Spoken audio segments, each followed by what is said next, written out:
Arestado ng mga tauhan ng Baliwag Municipal Police Station ang top 1 most wanted person city level at top 4 most wanted person provincial level sa Barangay Pagala, Baliwag, Bulacan.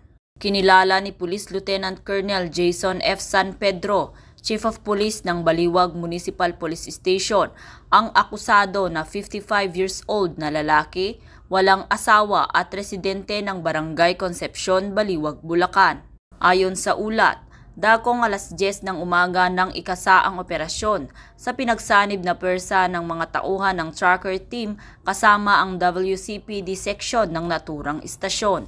Nadakip ang akusado nang isilbi ang warrant of arrest na inisyu ni Honorable Francisco Macapagal Beley, Presiding Judge of Regional Trial Court, Branch 4, City of Malolos, Bulacan, para sa kasong 3 counts of rape by sexual assault na may inirekomendang piyansa na 180,000 piso kada isang kaso.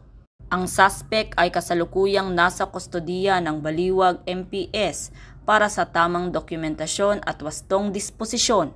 Tiniyak ni Police Colonel Satur Elejong, Provincial Director ng Bulacan Police Provincial Office, ang patuloy na pagpapaigting ng seguridad sa kanilang nasasakupan upang masiguro ang kaligtasan ng bawat mamamayan.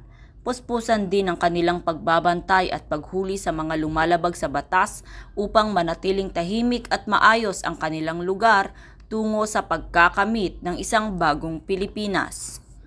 Mula dito sa Bulacan Police Provincial Office, ako ang inyong PNN correspondent, Patrolwoman Pearl Cristalina Javier, alagad ng batas, tagataguyod ng Balitang Pulis.